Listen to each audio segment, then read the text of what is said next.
छटपटिरहेछन् होला अर्काको देशमा आफ्नो आफ्नो देश बचाउनको लागि युद्ध गरिरहेछन् तर बीचमा एउटा दुबई कतार भन्ने ठाउँमा है सबै सचेत रहनु होला आफ्नो आफ्नो ख्याल गर्नु। हेलो त साथीहरू ढोक्बिया सबै निकै होला मतलब समय सन्चै होला थाहा छ मेरो देशको दिदीबहिनीहरू दाजुभाइहरू छटपटिरहेछन् होला अर्काको देशमा यत्रो युद्ध भूमि भइरहेछ कुवेत दुबई कतार भन्ने ठाउँमा है सबै सचेत रहनु होला आफ्नो आफ्नो ख्याल गर्नु हैन।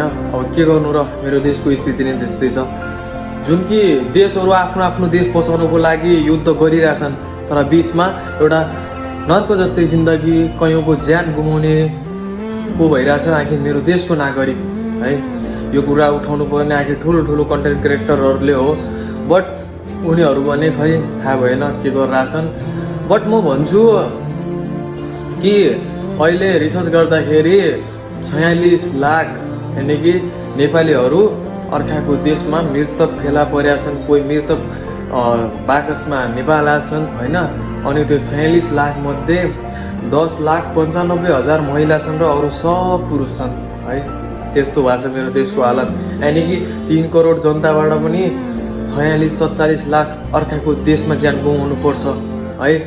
त्यो त्यसैले अब दोष कसलाई भन्नु मेरो देशको करप्सनलाई या मेरो देशको आम जनतालाई भन्नु या मेरो देशको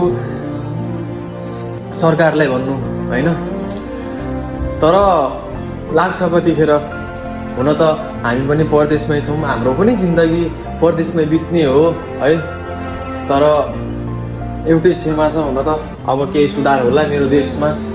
बालेन शाहज्यूमाथि आशा छ है हाम्रो बालेन शाहज्यूमाथि आशा छ। हाम्रो आशा नतुटाइदिनु है। हजुरमाथि धेरै आशा बोकेका छौँ हामीले है त्यही हो। तर अब यो कुरा ख्या जे भए पनि हजुरहरू जहाँ हुनुहुन्छ जस्तो हुनुहुन्छ सहित चाहिँ बस्नु। अझ पनि सुनिरहेको छु कि अप्रिल 26मा हुने हो अरे है अझ पनि हुने हो अरे। त्यही हुनाले जहाँ हुनुहुन्छ जसरी हुनुहुन्छ छपन्न लागेर बसिरहनु होइन। आफ्नो ध्यान राख्नु। अब के नै गर्न सकिन्छ यति बाहेक यति भन्न बाहेक अब के आफ्नो अलि भनौँ न त के पावर भइदिए पनि बचाउनु पर्छ मेरो देशको नागरिकलाई भन्नु हुन्थ्यो।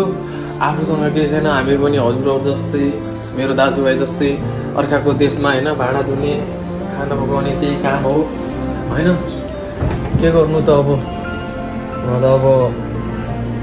अब सोचेर पनि हुँदैन होइन। अब आफूले भनेर पनि हुँदैन हुन त हो कि त्यत्रो पावर भइदिएको पनि हुन्थ्यो। त्यत्रो पावर भइदिएको भए पनि मेरो कुरा उहाँसम्म पुग्थ्यो होइन। त्यो हो। त्यसैले दाजुभाइहरू बिन्ती छ हजुरहरू घरबाट बाहिर ननिस्किनु। सक्छौ भने आफ्नो जति हुन्छ ख्याल गर्नु। पैसा भन्ने त आज कमाउँछ भोलि आउँछ है त्यही हो। अरू त के भन्नु र मेरो देशको करप्सन नै त्यस्तै छ।